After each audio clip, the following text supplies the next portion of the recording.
Сәлеметсіздер ме, құрметті тыңдаушылар? Ақпараттық коммуникациялық технологиялар курсының кезекті дәрісі компьютер архитектурасына арналады.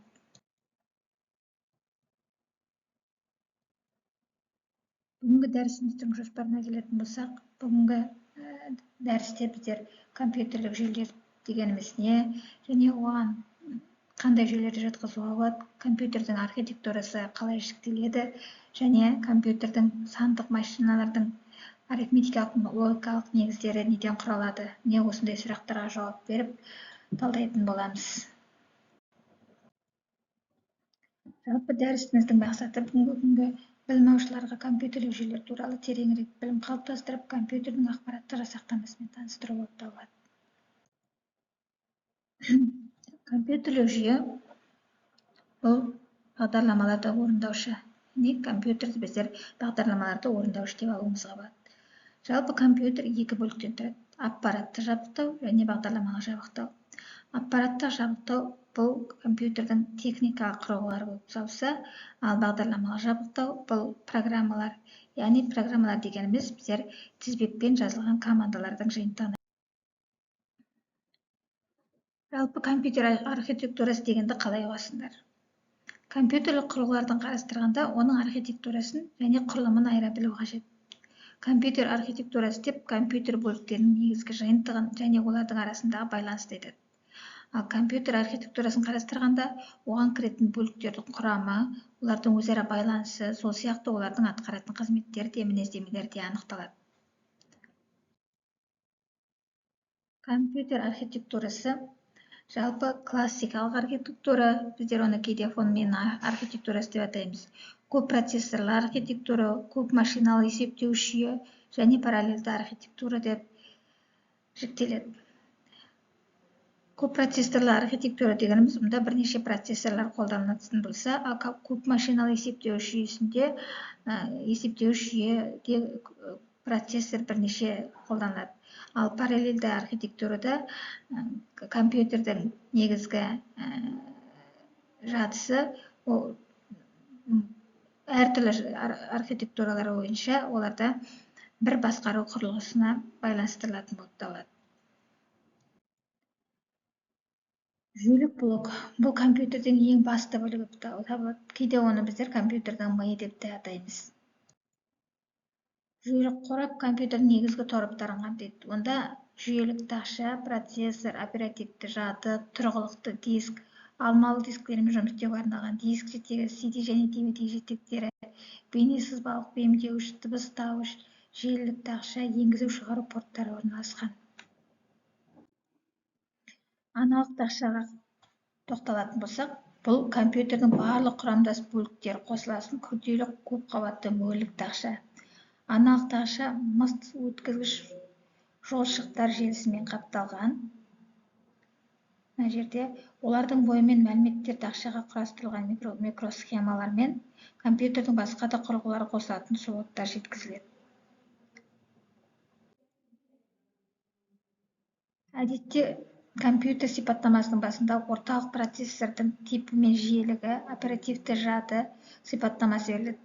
Компьютердің бұл құрамдас бөліктері ең бастылары, өйткені олар компьютер жұмысының шапшаңдығын анықтайды. Сонымен орталық процессор бұл компьютердің тегі барлық ақпараттың сақталып, компьютердің жұмыс істеуін қамтамасыз жасайтын негізгі миы болып табылады. Процессор немесе оны микропроцессор деп те атаймыз. Суретте көріп отырғанымыздай орталық мәліметтер өңдеу құрылғысы болып табылады. Процессор микросхема ретінде ұсынылған және оперативті жадымен қатар аналық тақшада орналасады.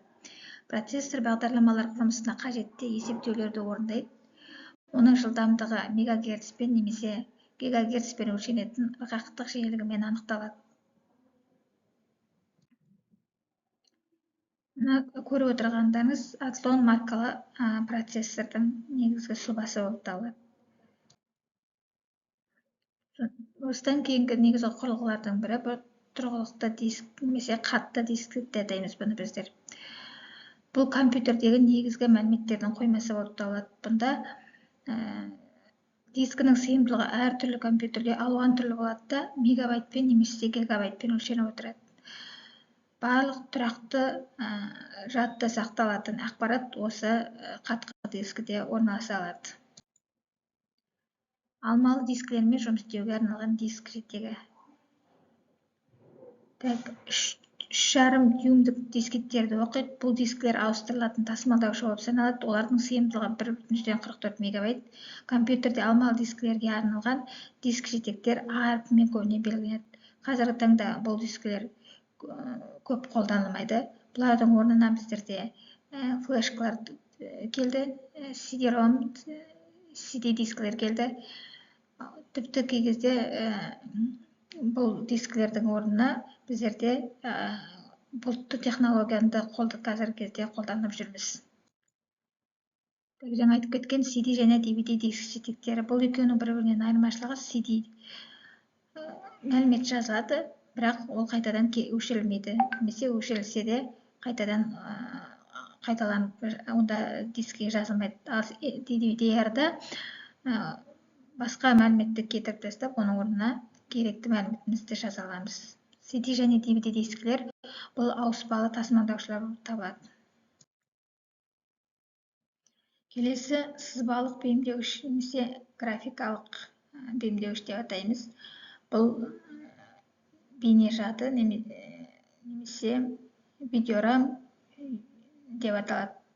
Бейне жады көлемі неғұрлым үлкен болса, онда компьютер кескіндер мен видеороликтерді соғұрлым үлкен ажыратымдықпен және түрлі түстермен бейнелейді. Яғни компьютеріміздің немесе ноутбугымыздың видео памяті жоғарылаған сайын, ол компьютердің қуаттылығы да күшейе түседі және оның көптеген әртүрлі ақпараттарды сақтап, оны бейнелеу қуаты да жоғарылайды. Дыбыстық тақша. Бұл дыбыстауыш компьютерге жоғары сапалы дыбыс тудыруға және оны компьютерге жазуға мүмкіндік береді. Дыбыстық тақша ұсынатын дыбыспен жұмыс істеудің кеңейтілген мүмкіндіктері компьютер ойындарда және басқа да қазіргі заманғы бағдарламаларда талап етіледі. Келесі желілік тақша. Желілік тақша компьютерді компьютерлік желісіне қосуға мүмкіндік береді. Желілік тақшалардың бірнеше түрі Ethernet, Token Ring және сымсыз желілерге қатынас құруға арналған тақшалар. Олардың ішінде ең танымалы Ethernet және сымсыз желілер. Бұл айтып шыққанымыз біздің жүйелік блок қораптың ішінде орналасқан негізгі компьютердің құрылғылары болып табылады. Сонымен қатар компьютерде енгізу шығару порттары да болады.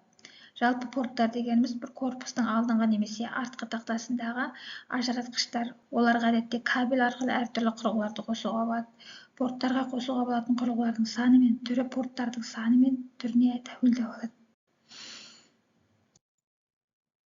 ның экранында мәлімет көрсету бөлігі екі жартыдан тұрады. Біріншісі монитор және оның екіншісі адаптер, монитордың артқы бөлігі. Біз тек мониторды көре аламыз, бірақ EVM қорабының ішінде, ал адаптер EVM қорабының ішінде орналасады. Монитордың өзінде тек электронды сәулелі түтіктер болады да, ал адаптерде бейнелеу сигналдарын беретін логикалық схемалар орналасқан.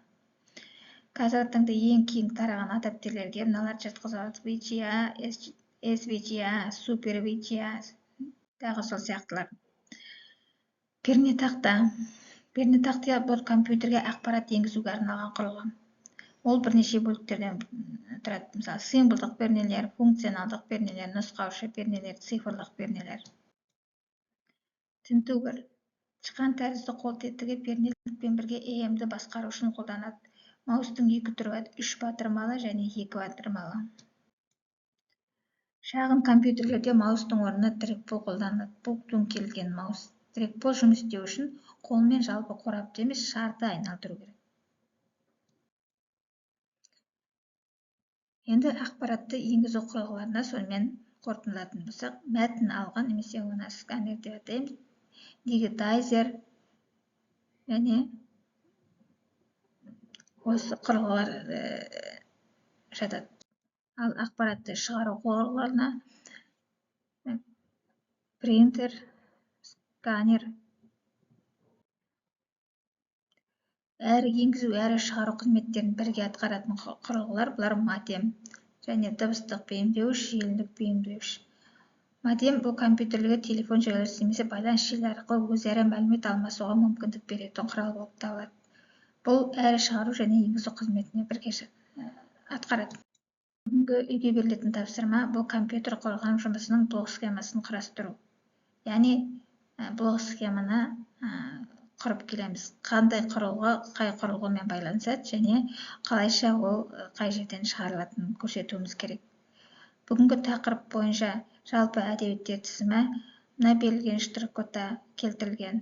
Штрих-кодты оқу арқылы сіздер әдебиеттер тізіміне өте теориялық бөлімі осымен аяқталды. Назарларыңызға көп рахмет.